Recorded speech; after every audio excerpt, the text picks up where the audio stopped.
Alright, so hey guys, welcome back to another video. I hope you guys are all doing well.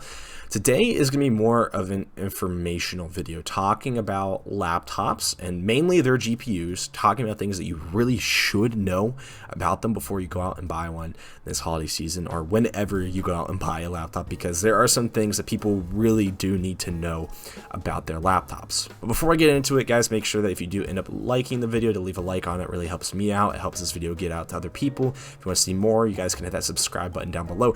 And if you guys want to get your tech questions answered in a real-time manner, if you guys just want to hang out with us, I stream pretty much every day, so you guys can go check out my Twitch channel down below. Alright, so first off, we are going to be using the Lenovo Legion 5 17-inch as my example. My roommate has this laptop. I really like it. He really likes it. It's a great gaming laptop.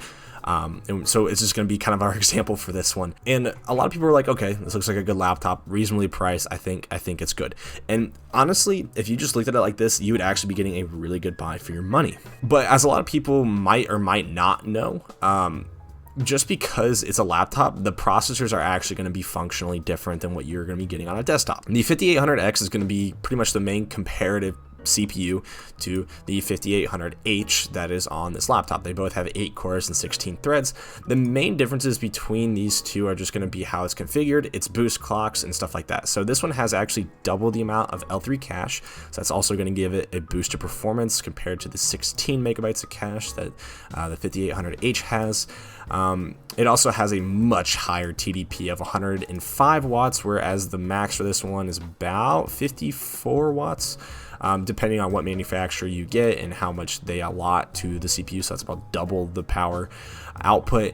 You also have much higher clock speeds, 4.7 gigahertz compared to a boost of 4.4, and a bunch of other things are going to allow this processor to perform better. But again, that's just kind of the scenario of desktops versus laptops. Again, they're usually going to perform better, so that's nothing new. Again, if we kind of want to push that point even more, you guys can look here. The 5800X is going to perform generally better when it comes to any performance scenario, but when it comes to like power efficiency scenarios, of course the 5800H is going to win. You guys can kind of go to Nano Review and compare these to yourselves if you really want to see the key differences, but it's pretty much the same story among all CPUs when you're comparing their desktop model to their laptop model. The big thing I really want to talk about are going to be the 3060 laptop GPUs.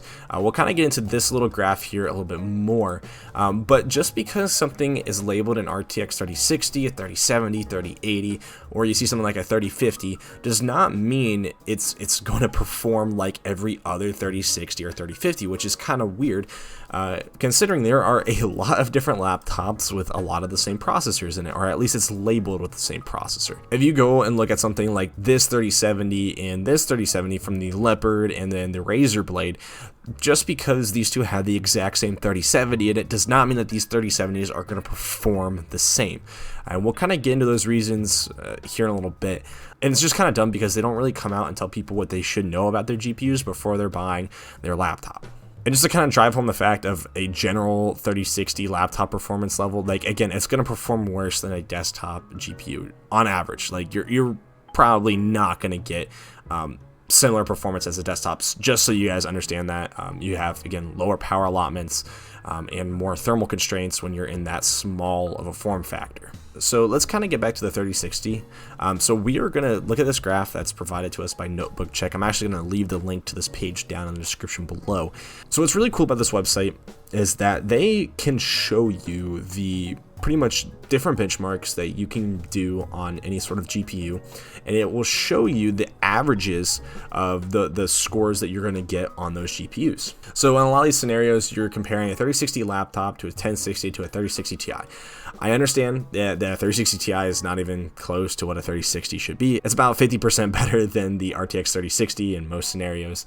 And yeah, but the big thing I want to talk about here is this really helpful tool is that they give you all the laptops that they use to average the score that they picked on their testing.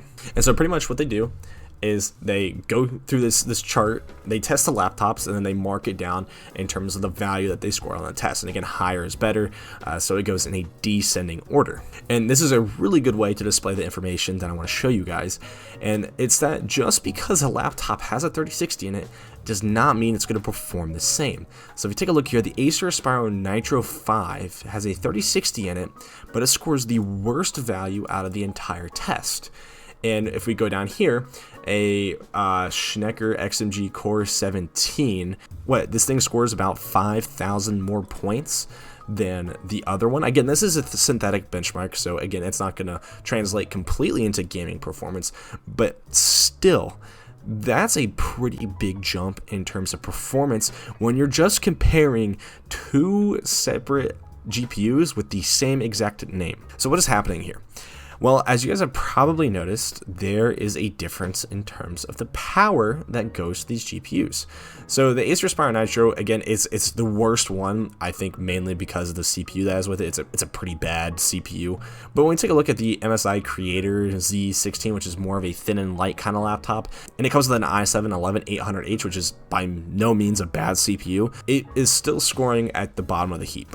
And again, this is mostly to do with the super low power budget that this 3060 is given. Now, there are a bunch of reasons to give a 3060 a low power wattage. A lot of it's probably going to be due to battery life. If you're not switching between integrated and dedicated graphics, you might want to go with a lower power GPU just so it's not, drawing as much. But the main reason is going to be this is more of a kind of thin and light laptop. And because it's a thin and light laptop, you can't have like as much power going into something, because that means you're going to need a lot more cooling. The more cooling you need, the more space it takes up internally. But if you're going for a thin and light build, you can't be taking up all of that internal space, because it's just going to make the laptop super big and chunky. And that's kind of the reason why the Lenovo Legion 7 is the way it is. I don't really get good pictures here, but it's kind of a beefier boy. It's not anything small. But again, like kind of what we're seeing here, the general trend is that the higher power that you get with your laptop, the better performance it gets. And that's how it is in pretty much every test. If you go with a 3060, whatever this standard graphics test, the higher the power allotment, the higher the score.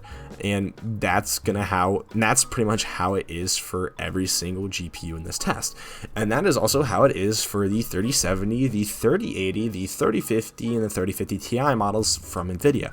They don't label what power allotment you're getting, so you don't really know what performance level you're getting, which is really dumb. Because I think a lot of people are going to go onto Best Buy, go onto Micro Center, go onto all these little sites, and they're like, okay, buying this laptop with whatever NVIDIA GPU is in it, and you get it and you're like, wow, this thing is not playing the games as what I thought it should be. Like, I'm going online, watching these videos, I'm seeing that it should be getting this amount of FPS, but it's getting a lot lower than that. And you realize that because you wanted to buy a thin and light laptop, because you wanted to bring it around with you, you're not getting nearly the amount of performance that you probably were expecting with that, that graphics card. And so yeah, that's kind of the big thing. I think people really need to probably either go online, look up specific reviews of their laptop to see what kind of performance levels they are going to be getting, or go on sites like Notebook Check to see what their exact model of laptop is going to give them, because there's pretty much no other way to see what performance level you're going to get. You can't just generally look up what does a 3060 laptop or what does a 3070 laptop GPU give me in terms of FPS, because it's going to vary drastically depending on whatever model of laptop you get. So yeah, that's about it. Again, if you guys have any questions, comments, concerns, we also have a Discord channel that you guys can go check out if you guys want to get some more tech help. But again, I've got my Twitch down below. If you guys want to check that out, please leave a like on the video if you did enjoy it, and make sure to hit that subscribe button. I hope you guys have a great rest of your day, and I'll hopefully see you guys in the next one. Peace.